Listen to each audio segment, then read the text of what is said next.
श्री स्वामी समर्थ. सर्व स्वामी भक्तांचे पुन्हा एकदा खूप खूप मनापासून स्वागत आहे.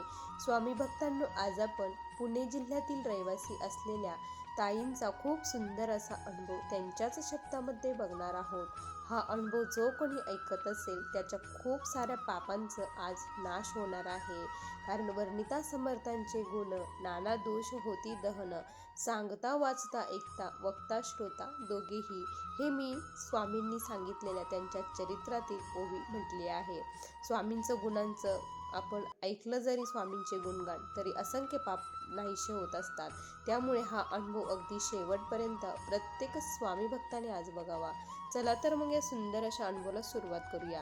तत्पूर्वी चॅनलवर नवीन असाल तर सबस्क्राईब करायला विसरू नका आणि एक कमेंट आणि लाईक केल्याबद्दल सर्वांचे खूप खूप मनापासून आभार.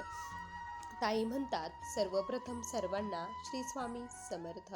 या ब्रह्मांडाचे चालक मालक पालक भगवान श्री स्वामी समर्थ महाराज यांच्या चरणी त्रिवार वंदन. स्वामी भक्तांनो, आज मी जे काही सांगणार आहे त्यातील एक एक शब्द हा खरा आहे. मला जे काही स्वामींनी अनुभव दिले ते सर्व अनुभव मी तुमच्यासमोर सांगत आहे. माझ्या अनुभवातून एक जरी सेवेकरी घडला, ज्या कोणी माझ्या ताई बहिणी अशाच दुःखामध्ये असतील त्यांना एक नवी दिशा आशा मिळावी या हेतूने महाराजच आज माझ्या मुखातून हा अनुभव ओढून घेत आहे. स्वामी भक्तांनो, मी पुणे येथील रहिवासी आहे. माझे नाव सौभाग्यवती शीतल देसाई असे आहे. स्वामी भक्तांनो, मी स्वामी सेवेमध्ये कशी आली हे तुम्हाला सर्वप्रथम सांगते. हे सांगताना आज खूप आनंद होत आहे, हृदय भरून येत आहे, डोळ्यातून आनंद अश्रू वाहत आहे की किती आगाध लीला माझ्या माऊलींची आहे. माझ्या माऊलींनी मला आत्तापर्यंत किती साथ दिली. माझा जे काही आज आनंद आहे तो फक्त स्वामींच्या कृपेमुळे आहे. स्वामी भक्तांनो, मी स्वामी सेवेत माझ्या आई थ्रू आली होती. कारण माझी आई महाराजांची खूप निस्सीम भक्त. माझ्या लग्नानंतर ती महाराजांच्या सेवेत आली. ती मला खूप दिवसांची स्वामीविषयी सांगायची, पण मी तिच्याकडे काही लक्ष दिलं नाही, सेवा करत नव्हते. माझ्या आईचा जो अनुभव होता तो अनुभव बघितल्यानंतर मी स्वामींच्या सेवेमध्ये आली. माझ्या आईचा असा अनुभव होता की माझ्या वहिनीला एक मुलगी होती आणि दुसरा मुलाची सर्वांना अपेक्षा होती की दुसरा मुलगा व्हावा आणि आईला देखील वाटायचं की महाराजांनी माझ्या वहिनीला मुलगा द्यावा. आई स्वामी चरित्राचे कंटिन्यू पारायण करत असायची. रोज एक पारायण तिचं चालूच असायचं आणि माझी वहिनी देखील, भाऊ पुण्यालाच आहे, माझे आई वडील गावी असतात. माझ्या आईचं स्वामीचरित्राचं पारायण चालू होतं. त्याच दरम्यान काय झालं की माझ्या वहिनीचा आईला कॉल आला की आई, मी पुन्हा एकदा प्रेग्नेंट आहे. आई लगेच हसली आणि आई म्हटली की आता ह्या वेळेस तुला मुलगाच होणार आहे, तू बिनधास्त राहा, असं आई म्हटली. त्यानंतर मग अशी माझ्या आईची सेवा सुरूच होती आणि त्यानंतर माझ्या वहिनीची डिलेवरी झाली. डिलेवरी झाल्यानंतर खरंच माझ्या वहिनीला मुलगा झाला.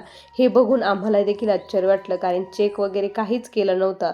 स्वामींच्या कृपेने मुलगा झाला आणि त्यावेळेस आईने सांगितलं की बारशाला त्याला पेढे सर्वांना वाटायचे आहे. मग तिने विचारलं, आम्ही विचारलं आईला की असं का बरं? तर आई म्हणे की ज्यावेळेस मी स्वामीचरित्र वाचत होती आणि माझं स्वामीचरित्र वाचताना जे काही माझ्या मनात आलं तेच मी तुम्हाला सांगत आहे. त्यावेळेस माझा हिचा जेव्हा फोन आला तेव्हा मी जेव्हा वाचत होते त्यावेळेस माझ्या मनात आलं की जर मुलगा झाला ना स्वामी, तर मी तुम्हाला पेढे वाटेल आणि मुलगाच होणार आहे. हे शब्द मी न बोलता महाराजांनीच माझ्या मुखातून वधून घेतले होते त्यावेळेस, असं मला वाटतं. आणि हा अनुभव बघून मलाही खूप छान वाटलं आणि माझ्याही लग्नाला जवळपास 3-4 वर्ष झाली होती, पण मला काही संतान प्राप्ती होत नव्हती. त्यामुळे आई मला खूप दिवसाची सांगत होती की तू महाराजांची सेवा कर, जे काही आहे ते घडून जाईल. पण मी काही विश्वास ठेवला नाही, ट्रीटमेंटच करत राहिली, पण मला काहीच संतान प्राप्ती झाली नाही. आता पूर्ण हद्द झाली होती. जिकडे जाऊ तिकडे गेल्यानंतर सर्वजण विचारायचे की पेढा कधी देणार आहे, कधी आम्हाला गुड न्यूज देणार आहे, काही आहे का नाही. हे शब्द ऐकून ऐकून माझे कान आता पूर्णपणे पॅक झाले होते. मला कुठे बाहेर जाऊच वाटत नव्हतं. खूप मी दुःखी होत होते. मिस्टरांनाही खूप वडील बनण्याची आशा, मातृत्वाचं सुख मला घ्यायचं होतं. मग आईला मी म्हणायचे की तू महाराजांची एवढी सेवा करते तर महाराजांना सांग ना की मला आई बनवायचं. आई अशीच अक्कलकोटला चालली होती. आईला म्हटलं, महाराजांना माझं दुःख सांग, की मला मला पण आई बनायचं आहे. आई म्हटली ठीक आहे मी सांगते, पण महाराजांच्याच सर्व हातात आहे, तू देखील सेवा कर. मग मी तेव्हापासून नामस्मरणाची सेवा सुरू केली. तारक मंत्राचं तीर्थ रोज आम्ही घेऊ लागलो. जशी आई सांगत होती तशी सेवा मी आता करू लागली होती. पण खूप सारे प्रयत्न केले, खूप साऱ्या सेवा केल्या. आईने देखील खूप स्वामींचे पारायण केले, पण मला प्रेग्नेन्सी मात्र राहत नव्हती. आईही महाराजांपुढे खूप रडायची की तिचं दुःख तुम्हाला दिसत नाही का? तुम्ही पूर्ण जगाची आई आहे, सर्वांकडे लक्ष देता, मग तिच्याकडे तुमचं लक्ष नाही आहे का? स्वामी आई तुम्ही कृपाळू आहात, तिच्याकडे एकदा लक्ष द्या ना, तिला पण आई बनवा ना, अशी माझी आई म्हणायची. आईने गुरुचरित्राचे पारायण केले. पारायण केल्यानंतर आई दरवर्षी अक्कलकोटला जात असायची. आई अक्कलकोटला गेली, तिथे बसून स्वामींचं चरित्राचे पारायण केले आणि आईने तिथे महाराजांना एक नवस केला, जर तिला संतान प्राप्ती झाली तर मी तुमचं हे पारायण करीन आणि तुमचं जी काही मूर्ती आहे हे आहे तुमची तिथे गावामध्ये स्थापना करेल. प्रत्येक भक्ताला तिथे येण्यासाठी दर्शनासाठी तुमची हे असेल तुमचं मी जागा घेऊन तिथे मठ बांधीन, असा आईने नवस केला. आणि त्यानंतर स्वामी भक्तांना आई घरी आली, स्वामींचे पारायण सुरूच होते. आणि त्यानंतर मग आम्ही ठरवलं की टेस्ट ट्यूब बेबी आता आपल्याला करायचं, कारण नैसर्गिक मला प्रेग्नेन्सी राहतच नव्हती, डॉक्टरांनी राहणारच नाही असं सांगितलं होतं. आता टेस्ट ट्यूब बेबीमध्ये डॉक्टरांनी सांगितलं की 50% जणांचं सक्सेसफुल होतं, पण 50% जणांचं होत नाही, त्यामुळे तुम्ही बघा तुमच्या नशिबावरतीच आहे. मग आई म्हटली की महाराजांवरती पूर्ण विश्वास आहे, जे काही घडत आहे ते महाराजच घडवून आणत आहे. डॉक्टर म्हटले सोनोग्राफी ही खूप करावी लागेल. आणि ठीक आहे म्हटलं, टेस्ट ट्यूब बेबी आम्ही केलं. त्यानंतर मला खूप त्रास होत होता आणि मला त्रास होतच होता, त्याचबरोबर सोनोग्राफी ही खूप करत होते. आणि जेव्हा माझी सोनोग्राफी केली 3ऱ्या महिन्यामध्ये, त्यावेळी डॉक्टरांनी सांगितलं की तुम्हाला ट्विन्स होणार आहे, ट्विन्स आहे म्हणून. त्यावेळेस सर्वांना खूप आनंद झाला की आपण देवाकडे एकच मागत होतो, आता आपल्याला 2-2 मिळणार आहे. पण नंतर जेव्हा सोनोग्राफी केली, मी पूर्णपणे बेड रेस्टच होती, मी काहीच करत नव्हती, पूर्ण झोपून होती. महाराजांचं नामस्मरण, तारक मंत्र ही सेवा चालू होती. आईच्या तिकडे जे काही नवस केलेल्या सेवा सर्व काही चालूच होत्या. त्यानंतर माझ्या प्रेग्नेन्सीमध्ये खूप सारे कॉम्प्लिकेशन येऊ लागले. ज्यावेळेस पुढची सोनोग्राफी केली त्यावेळी डॉक्टर म्हटले की एक बाळ हे खूप वीक आहे, दुसरं बाळ चांगलं आहे, पण ज्यावेळेस आपण हे जे वीक बाळ आहे त्याला जर काढण्याचा प्रयत्न केला तर खूप कॉम्प्लिकेशन होण्याची शक्यता आहे. एखाद्या वेळेस ते बाळ अपंग देखील होऊ शकतं, एक बाळ, असं डॉक्टरांनी सांगितलं. पण महाराजांवरती पूर्ण विश्वास होता. डॉक्टरांना म्हटलं कुठलंच बाळाला काहीच करायचं नाही, सर्व काही व्यवस्थित होईल. डॉक्टर म्हटले ठीक आहे, आपण थोडासा वेळ बघूया, पुढच्या मंथमध्ये आपण पुन्हा एकदा सोनोग्राफी करून बघूया. मग ठीक आहे, माझ्या आईची सेवा सुरूच होती, माझीही तारक मंत्राची सेवा सुरूच होती. रोज मी तारक मंत्राचं तीर्थ घेत होती. त्यानंतर काय झालं स्वामी भक्तांनो, पुढची जेव्हा सोनोग्राफी केली त्यावेळी डॉक्टर म्हटले हे कसं शक्य आहे, जे एक कॉम्प्लिकेशन दिसत होते, बाळाची वाढ थांबलेली होती, ती बाळाची वाढ पूर्णपणे आज झालेली दिसत आहे. खरंच खूप म्हणजे पहिल्यांदा अशी केस बघितली की त्यामध्ये असं आहे. त्यानंतर जेव्हा माझी डिलेवरीची वेळ आली, मला तिथे घेऊन जाण्यात आलं, त्यावेळेस खूप सारे कॉम्प्लिकेशन तेव्हा देखील झाले होते. माझ्या एका बाळाने पोटामध्ये शी केलेली होती, त्यामुळे डॉक्टर म्हटले तातडीने सेक्शन करावं लागणार आहे, कदाचित बाळ देखील जाऊ शकतं, आईच्या दिवाला देखील धोका आहे असं सांगितलं. महाराजांचं नाम चालू होतं, आईचीही महाराजांकडे खूप कळवळून प्रार्थना चालू होती. आणि स्वामींच्या कृपेने माझी डिलिव्हरी एकदम व्यवस्थित झाली आणि दोन्ही बाळं व्यवस्थित सुखरूप आले आणि मला 2 मुलं झाले. स्वामींच्या कृपेने सर्वांना खूप आनंद झाला. आईने सर्वत्र पेढे वाटले, सर्व काही केलं. आता आईचा नवस फेडण्याची वेळ आली होती, बारसं करायचं. बारसाच्या दिवशीच आई अक्कलकोटला गेली, तिथून स्वामींची खूप छान मूर्ती घेऊन आली. त्यानंतर त्या मूर्तीवरती षोडोपचारे पूजा वगैरे करण्यात आली.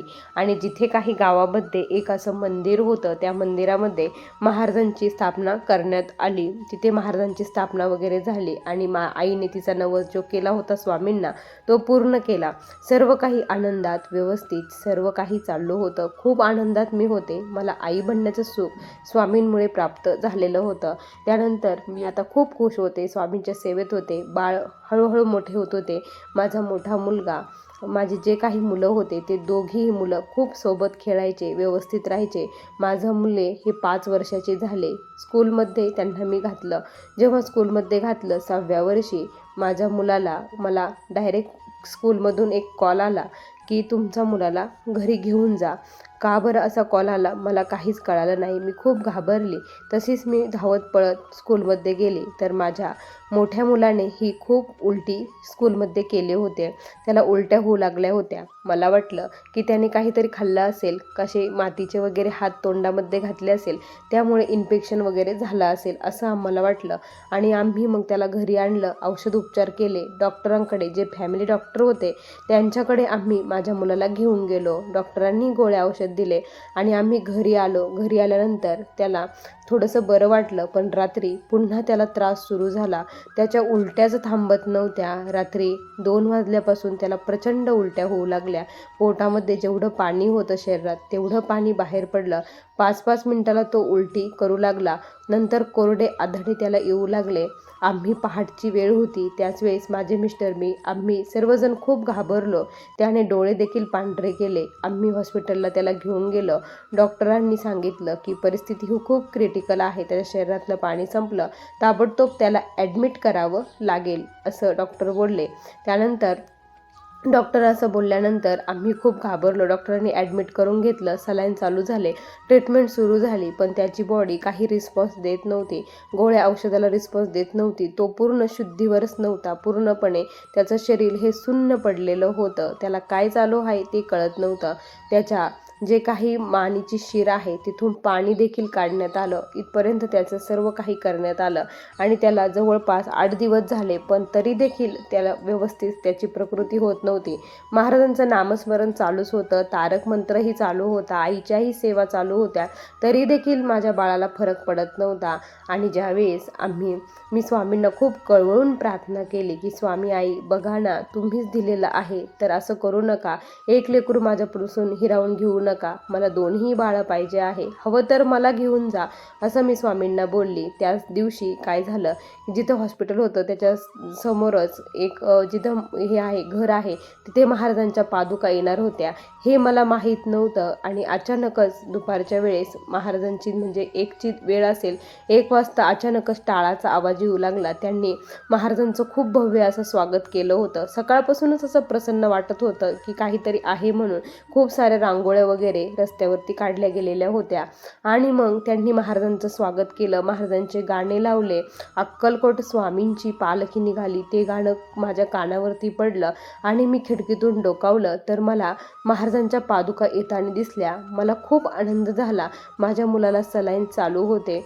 मी तिकडे जाऊ शकत नव्हती, धावत पळून जाऊ शकत नव्हती आणि तिथे कोणी नसल्यामुळे मग मी काय केलं की माझं मुलगाला तसंच उचललं आणि मग तिथे जे काही सलाईन होतं ते ओढलं गेलं.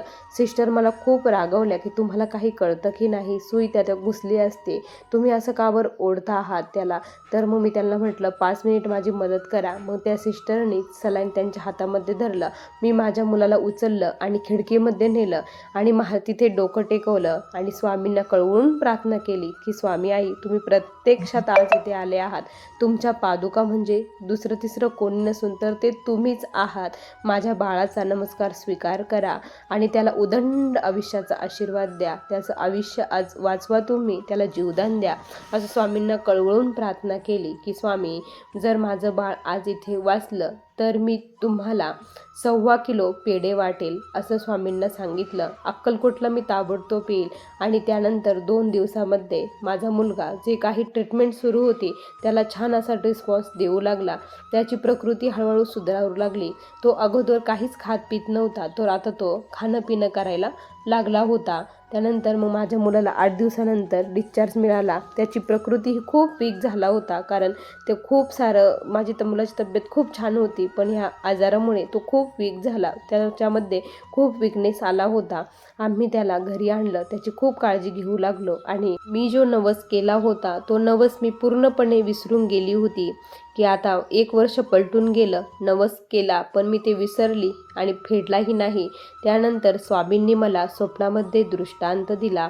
असं एका पाटावरती एक व्यक्ती बसलेली होती आणि त्यांनी माझ्या हातावरती एक चिठ्ठी दिली आणि त्या चिठ्ठीमध्ये स्पष्ट लिहिलेलं होतं, तुझं तुला मिळालं, आमचं आम्हाला पुन्हा दे, असं होतं. आणि मग मला त्याचा अर्थ काही कळत नव्हता की असं स्वप्न का बरं पडलं.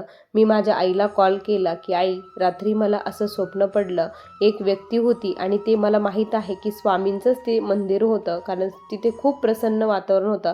जसं केंद्रात गेल्यानंतर आपल्याला फील होतो मठात गेल्यानंतर, तसाच फील मला तिथे गेल्यानंतर झाला होता. आणि त्या व्यक्तींनी माझ्या हातावरती एक चिठ्ठी दिली, त्याच्यावरती असं लिहिलं, तुझं तुला दिलं आहे तर आमचं आम्हाला पुन्हा दे. मला याचा अर्थ काही कळेना. मग आईने मठामध्ये जे काही ज्येष्ठ सेवेकरी होते त्यांना विचारलं, तर त्यांनी सांगितलं की तुम्ही महाराजांना काही कबूल केलं आहे का, त्यांचं काही तुमच्याकडे राहिलेलं आहे का. त्यावेळेस मग माझ्या आईने मला सांगितलं की तू काही केलं, बोलली होती का काही. त्यावेळेस मला त्याचं आठवण झाली की ना, हो मी बोलली होती महाराजांना, नवस मुलाला जर बरं वाटलं तर मी 1.25 किलो पेढे वाईन अक्कलकोटला येईल असं म्हटली होती. मग आई म्हटली की तेच स्वामींचं राहिलेलं आहे, स्वामींनी तुझ्या मुलाला जे जीवदान दिलं त्यासाठी तू जो नवस केला तो फेडायचा आहे, तू तो नवस पूर्णपणे विसरून गेली आहे. मग मिस्टरांना सांगितलं. त्यावेळेस आर्थिक अडचणही होती. मिस्टर म्हटले की पुढच्या मंथमध्ये आपण नक्की जाऊया. महाराजांची माफी मागितली. स्वामींना म्हटलं, तुम्हीच आता योग जुळवून आणा, तुम्हीच मला बोलवणं करा अक्कलकोटला, तुमच्या आज्ञेशिवाय कोणीच येऊ शकत नाही, कोणीच प्रवेश करू शकत नाही, तुमचीच आज्ञा व्हावी. आणि महाराजांनी खरंच खूप छान असं माझं निवेदन केलं. त्यानंतर आम्ही अक्कलकोट येथे गेलो. 1.25 किलो पेढे सर्वांना वाटले, आनंद झाला.